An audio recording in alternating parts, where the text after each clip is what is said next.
بسم اللہ الرحمن الرحیم۔ روزانہ تاریخی واقعات سننے کے لیے ہمارے چینل کو سبسکرائب کریں۔ شکریہ۔ تاریخ میں ایسی گنہگار عورتیں گزری ہیں جن کے بارے میں اللہ تعالیٰ نے اپنی کتاب میں بھی ذکر کیا ہے۔ یہ عورتیں نہ صرف انسانوں کی گمراہی کا باعث بنیں بلکہ بعض اللہ تعالیٰ کے انبیاء اکرام کو قتل کرانے میں بھی پیش رہیں۔ نمبر 1، حضرت لوط علیہ السلام کی بیوی۔ اردن اور اسرائیلی سرحدوں پر جہاں آج ڈیڈ سی نمکین پانی کی جھیل موجود ہے، نمک سے بھری اس جھیل میں آج زندگی کا کوئی نام و نشان نہیں ہے۔ تاہم آج سے ہزاروں سال پہلے یہ انتہائی زرخیز علاقہ تھا جہاں سدوم اور عمورہ نامی شہر آباد تھا۔ یہی وہ قوم تھی جس پر اللہ تعالیٰ نے حضرت لوط علیہ السلام کو نبی بنا کر بھیجا تھا۔ اس قوم کا گناہ بہت ہی بڑا تھا۔ ایسا گناہ اس سے پہلے قوموں میں سے کسی نے نہ کیا تھا۔ اس قوم کے مرد مردوں کے ساتھ اور عورتیں عورتوں کے ساتھ بدکاری کرتی تھیں۔ حضرت لوط علیہ السلام کی بیوی جس کا نام وائلہ تھا، وہ بظاہر تو حضرت لوط علیہ السلام کی بیوی تھی، لیکن وہ اندر سے کافر تھی۔ وہ اپنی قوم کا ساتھ دیتی تھی۔ اس بیوی کے لیے اور کیا بد نصیبی ہو سکتی ہے کہ یہ عورت ساری زندگی ایک نبی کے ساتھ رہتے ہوئے بھی اللہ تعالیٰ کے حکم کی نافرمان رہی۔ جب حضرت لوط علیہ السلام کی قوم نے آپ علیہ السلام کی باتوں کو ماننے سے انکار کر دیا تھا تو اللہ تعالیٰ کے فرشتے نوجوانوں کی صورت میں اس بستی پر ظاہر ہوئے جو حضرت لوط علیہ السلام کے گھر میں قیام پذیر ہوئے۔ حضرت لوط علیہ السلام کی بیوی جو اپنی قوم سدوم کے ساتھ ملی ہوئی تھی، اس نے جا کر اپنی قوم کے لوگوں کو ان نوجوانوں کے بارے میں خبر دی۔ ان لوگوں نے حضرت لوط علیہ السلام کے گھر کو چاروں طرف سے گھیر لیا۔ اس پر فرشتوں نے حضرت لوط علیہ السلام کو اس قوم پر عذاب لانے کی خبر سے آگاہ کیا اور آپ علیہ السلام کو حکم دیا کہ آپ اپنے گھر والوں کو لے کر یہاں سے نکل جاؤ۔ حضرت لوط علیہ السلام ابھی راستے میں ہی تھے کہ ان لوگوں پر اللہ تعالیٰ کی طرف سے پتھروں کی بارش ہو گئی۔ آپ علیہ السلام کی بیوی جو اپنی قوم کا ساتھ دیتی تھی، وہ بھی اپنی قوم کے ساتھ تباہ و برباد ہو گئی تھی۔ سدوم کے پہاڑوں میں آج بھی وائلہ کی آبادی موجود ہے۔ حضرت لوط علیہ السلام کی بیوی کا تذکرہ قرآن پاک کے علاوہ بائبل میں بھی آیا ہے۔ نمبر 2، حضرت نوح علیہ السلام کی بیوی۔ قوم نوح شرک جیسے گناہ میں مبتلا ہو چکی تھی۔ اس قوم کے لوگوں نے اپنے سرداروں اور نیک لوگ کے بت بنائے، ان کی عبادت اور پوجا شروع کر دی۔ اللہ تعالیٰ نے حضرت نوح علیہ السلام کو اس قوم پر مبعوث فرمایا۔ یہ قوم اتنی ظالم اور نافرمان تھی۔ اس قوم کے لوگ آپ علیہ السلام کے گھر میں داخل ہو کر آپ علیہ السلام پر ظلم کرتے اور آپ علیہ السلام کو بے یار و مددگار چھوڑ جاتے۔ حضرت نوح علیہ السلام کو مجلسوں سے نکال دیا جاتا تھا۔ حضرت نوح علیہ السلام کی بیوی بھی ان کافروں کے ساتھ ملی ہوئی تھی۔ مفسرین حضرات حضرت نوح علیہ السلام کی بیوی کا نام واہلہ یا واگلہ بیان کرتے ہیں۔ یہ عورت کافر ہی نہیں بلکہ اس کا رہن سہن بھی کافروں جیسا تھا۔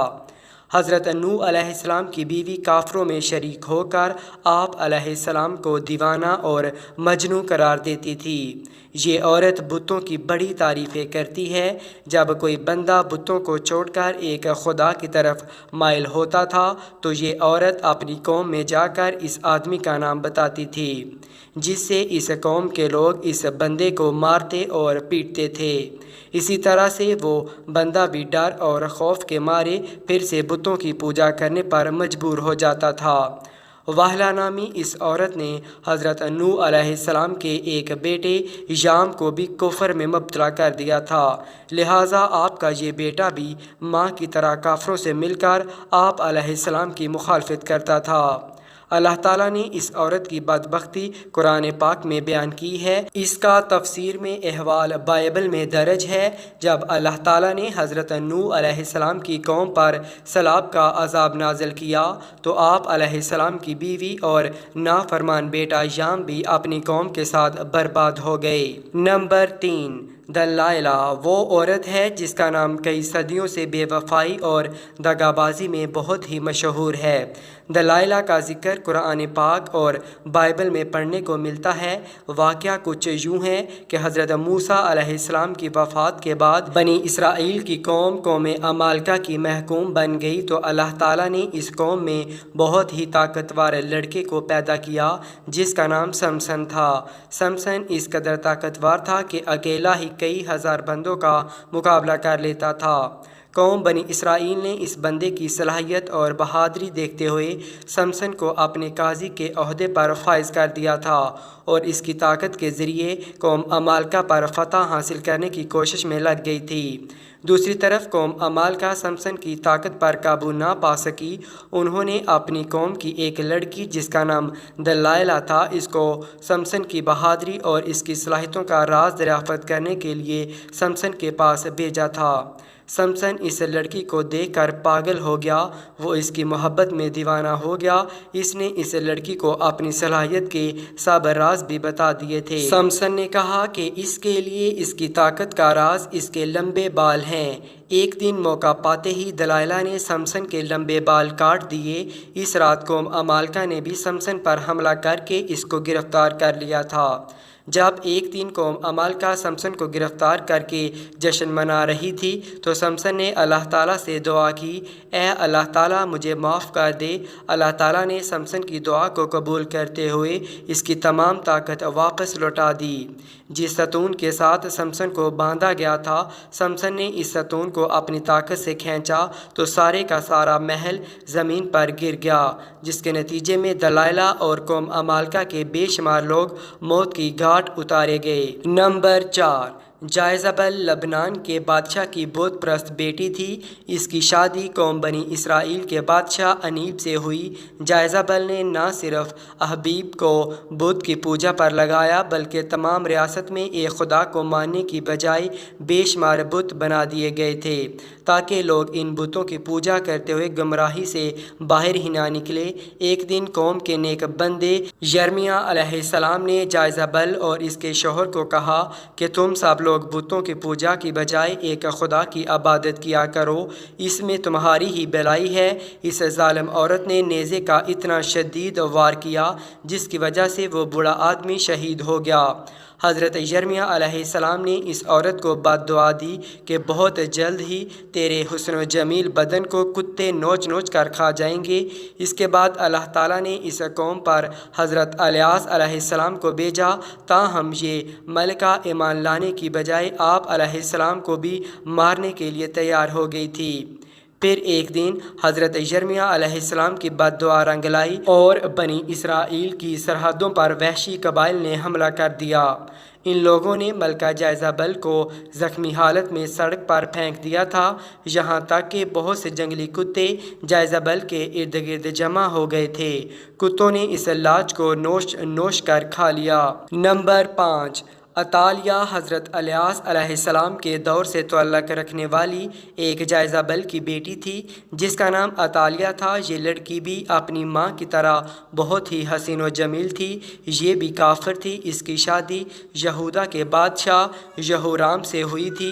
اس قوم میں بھی ہر جگہ بتوں کی عبادت ہونے لگی تھی۔ اس قوم پر بھی وحشی لوگوں نے حملہ کیا تھا جس کی وجہ سے وحشی لوگوں نے یہورام بھی قتل کرنا چاہا، لیکن یہ بادشاہ ایک غار میں چھپ گیا تھا جس کی وجہ سے اس غار میں ہی اس بادشاہ کی موت واقع ہو گئی تھی، جبکہ وحشی ملکہ عطالیہ اور اس کی بیٹی اغزالیہ کو اپنے ساتھ ہی لے گئے تھے۔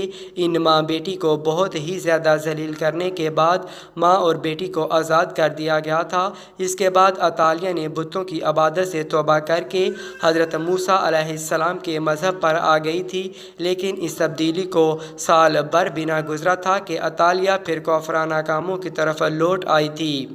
اس کی بیٹی کے قتل کے بعد ملکہ عطالیہ ہی سلطنت یہودا کا تاج پہنا دیا گیا۔ اس نے اپنی دولت کے نشے میں آ کر اپنے پوتوں کو قتل کروا دیا تھا، پھر اپنی رعایا پر بھی بہت ہی ظلم و ستم کرنے لگی۔ تاہم اس کا پوتا جو اسے جان بچانے میں کامیاب ہو گیا تھا، یہودا کے لوگوں نے اس کو اپنا بادشاہ بنا لیا تھا۔ یہ ملکہ عطالیہ اپنے محل کے باہر اپنی ہی قوم کے ہاتھ بہت ہی ذلیل و رسوا ہو کر مر گئی۔ عطالیہ کا ذکر بھی بائبل میں تفسیر کے ساتھ موجود ہے۔ Number 6، Herodias. اگر تاریخ انسانی کی سب سے گناہ گار عورت کہا جائے تو غلط نہ ہوگا، کیونکہ یہ عورت حضرت یحییٰ علیہ السلام کے قتل کی ذمہ دار ہے۔ یہ حضرت یحییٰ علیہ السلام کی پیدائش سے چند برس پہلے کی بات ہے کہ ہیروڈیاس ایک غریب اور بہت ہی حسین و جمیل عورت تھی۔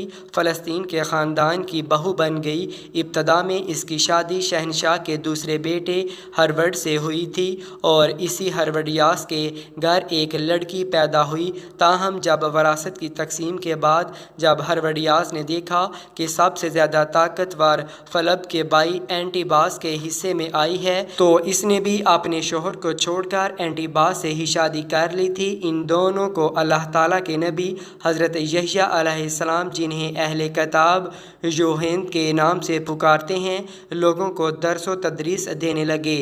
ہیروڈیاس کو آپ کی دینی باتیں پسند نہ تھیں، جس کی وجہ سے اس نے حضرت یحییٰ علیہ السلام کو گرفتار کروا دیا۔ ہیروڈیاس نے کافی بار کوشش کی کہ وہ اپنے شوہر اینٹیباس سے آپ علیہ السلام کے قتل کے احکامات جاری کروا سکیں، تاہم اینٹیباس ایسا نہ کر سکا۔ ہیروڈیاس کی بیٹی سلومی اب جوان ہو چکی تھی۔ جب اس نے حضرت یحییٰ علیہ السلام کی معصومیت اور نور کو دیکھا تو وہ آپ علیہ السلام پر فدا ہو گئی تھی۔ اس نے آپ علیہ السلام کو گناہ کی دعوت دی، لیکن آپ علیہ السلام نے اس کی طرف آنکھ اٹھا کر بھی نہ دیکھا۔ اب یہ دونوں ماں اور بیٹی یحییٰ علیہ السلام کے خلاف ہو گئی تھیں۔ ایک دن بادشاہ اینٹیباس کے سامنے سلومی نے بہت ہی بیہودہ ڈانس کیا۔ رقص کرتے ہوئے اس نے اپنے جسم کے سارے کپڑے اتار ڈالے۔ اس رقص میں بادشاہ نے بہت ہی دلچسپی لی تھی۔ اس کو سلومی کا یہ رقص بہت ہی پسند آیا۔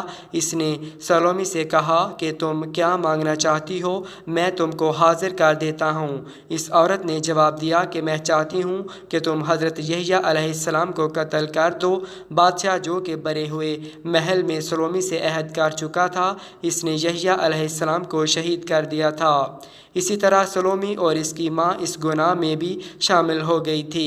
نمبر 7، ام جمیل ابو لہب کی بیوی تھی، جس کا اصل نام عروہ بنت حرب ہے۔ اس کی آنکھوں کا بھینگا پن نمایاں تھا، جس کی وجہ سے اس کو لوگ کافی کہا کرتے تھے۔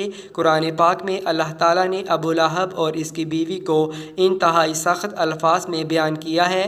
اس کی وجہ سے ابو لہب اور اس کی بیوی کا نبی اکرم صلی اللہ علیہ وآلہ وسلم کے ساتھ مشرکانہ رویہ ہے۔ یہ دونوں میاں اور بیوی آپ صلی اللہ علیہ وآلہ وسلم کو تکلیف اور اذیت پہنچانے کا کوئی بھی موقع ہاتھ سے نہیں جانے دیتے تھے۔ روایات کے مطابق ام جمیل نبی اکرم صلی اللہ علیہ وآلہ وسلم کی راہ میں کانٹے بچھایا کرتی تھی۔ جب سورہ لہب نازل ہوئی تو ابو لہب کی بیوی غصے سے بے قابو ہو گئی اور بہت ہی بڑا پتھر اٹھا کر مکہ میں آپ صلی اللہ علیہ وآلہ وسلم کی تلاش میں نکل پڑی۔ یہ کعبہ میں حضرت ابوبکر صدیق رضی اللہ تعالیٰ عنہ کے سامنے اس حالت میں آئی کہ اس کے منہ سے جاگ نکل رہی تھی۔ یہ نبی اکرم صلی اللہ علیہ وآلہ وسلم کے خلاف انتہائی نازیبا الفاظ بھی پڑھ رہی تھی۔ حالانکہ آپ صلی اللہ علیہ وآلہ وسلم اس وقت حضرت ابوبکر صدیق رضی اللہ تعالیٰ عنہ کے ساتھ ہی موجود تھے، لیکن اللہ تعالیٰ کے رحم و کرم سے ام جمیل آپ صلی اللہ علیہ وآلہ وسلم کو نہ دیکھ سکی تھی۔ وہ وہاں سے گھر کی طرف روانہ ہو گئی تھی۔ بے شک ام جمیل تاریخ کی بدبخت ترین عورتوں میں شامل ہے، کیونکہ اس نے نبی آخر الزماں سرور کائنات حضرت محمد صلی اللہ علیہ وآلہ وسلم کو بے شمار تکلیفیں پہنچائی ہیں۔